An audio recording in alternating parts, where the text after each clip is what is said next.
my mouth is numb because I just ate too many frozen berries. But that's beside the point. And you're probably like, Bailey, why are you drinking an energy drink to warm up your cold mouth? Well, it's been sitting in my car for the last 4 hours, so it's a little warm, okay, motherfucker? Yay, warm energy drink. So one thing you're gonna learn about me is I overthink like a motherfucker.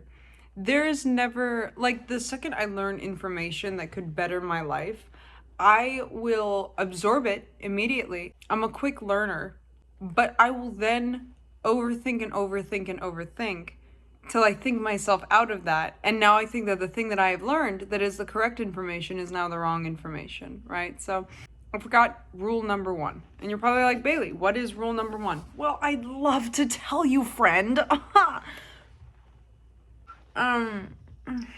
It's not tasty.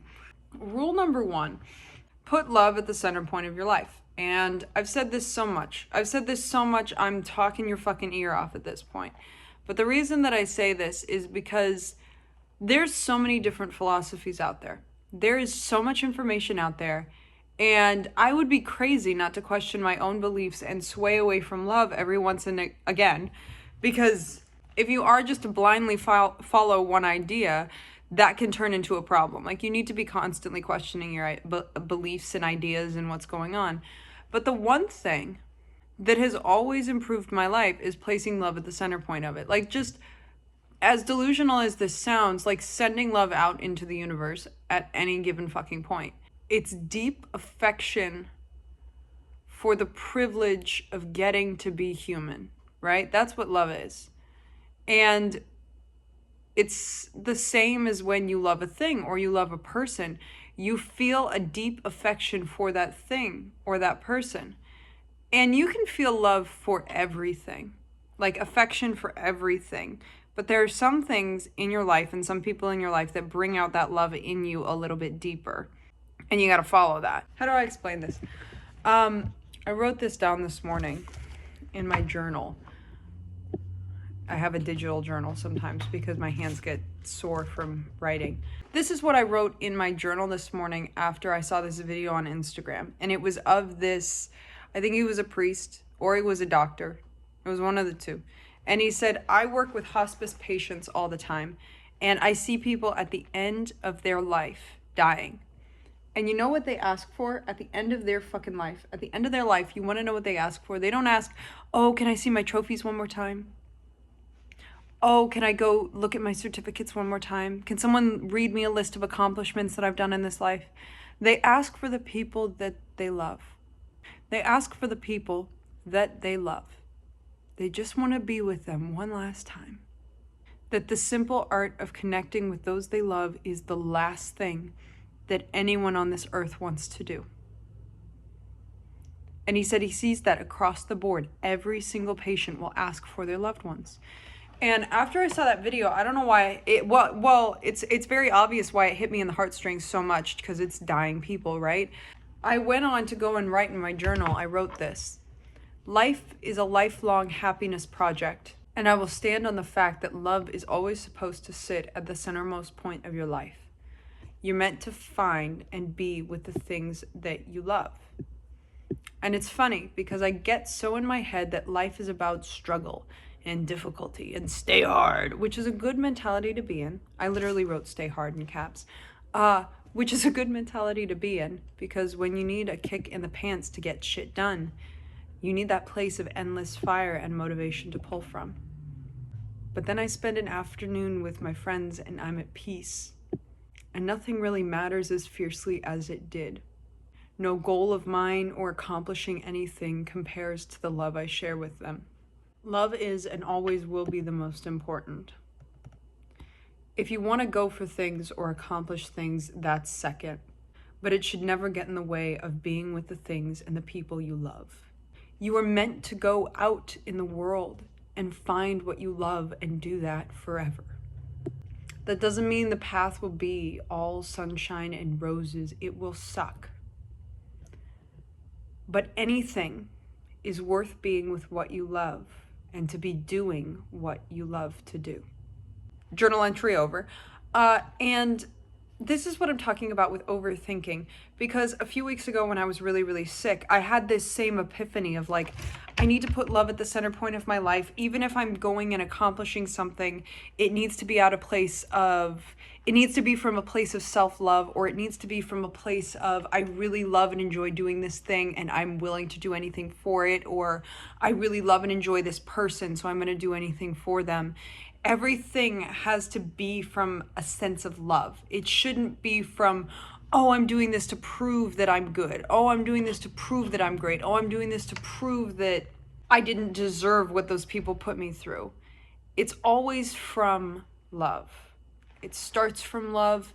Because when I was a kid and I was around really spiritual people, they would always say, you have to do everything with love. You have to do everything for love. Like, love is the best thing we do as human beings, and if it doesn't at least include the idea of love or self-love, then it's not worth doing.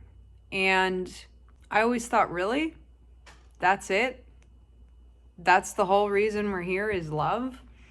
And so it's really easy to like hear all this shit on social media about motivation, or about who you should be, or how you should just shut out everything good and just grind as much as you can and become like this crazy best self. But discipline without love turns to self-punishment. You are not grinding, and you are not working, and you are not pushing because you wish to see yourself better. It's because you hate the current version of yourself and you would do anything to not hate yourself anymore. You can push yourself every day, but if you're doing it from a place of hate or shame or comparison, it rots you from the inside out. Believe me, I did that for years, and it brought me nothing but misery and ended me up in a hospital bed. But when you choose self-improvement, and when you choose discipline from a place of love, not from a place of, I need to be better, I need to be the best, I need to do this, it doesn't just make the grind worth it, it makes it bearable. Love gives purpose to the pain that you're putting yourself through. Like, love says, I'm not pushing myself because I hate where I am. I'm pushing because I love who I'm becoming. I honor who I am now. I honor where I am now, but I wish to see myself further. Because I've been in that very, like, angry mindset of, these people put me through all this, and I hate myself, and life is horrible, and everything is awful, and everything is just the worst. And so you know what I'm going to do? I'm going to work my ass off, and I'm going to go, and I'm going to become great, and I'm going to become something amazing, and I'm going to become something incredible. And that does nothing but wear you the fuck down. It wears you down. And then you reach those accomplishments, and you reach your goals, and you realize that all that hard work didn't fill the void in your heart.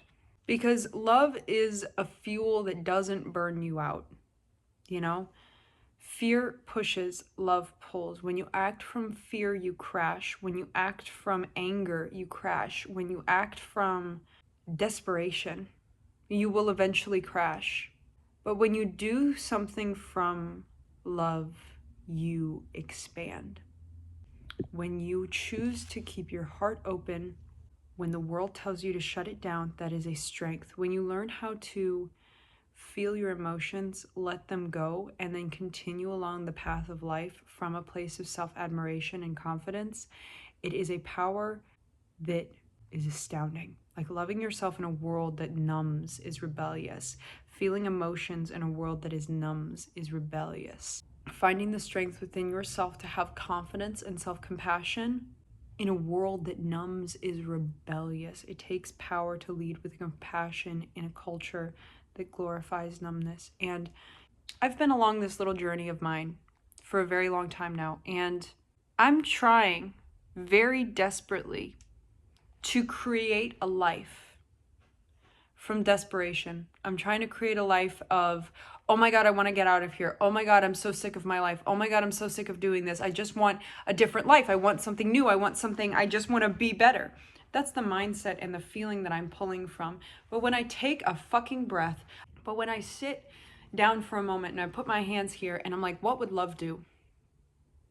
When I sit and I love myself and I choose to have compassion and I choose to have patience and admiration for myself, and I do not numb any part of me, and I do not connect and identify with my trauma and the pain that's in me, what do I want to do? And I think it is from that feeling that I always have to stay connected to, because that is the strongest thing you can do, is choose to be loving when the world has turned you bitter. And I made a promise to myself when I was 10 years old that I said, I will not let the world turn me bitter. And I fear that it has. But now that I've identified it, I don't want to be bitter anymore. I want to be loving. I want to be confident. I want to appreciate myself.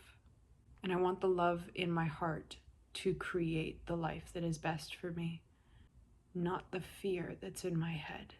Create a life that will make me suffer.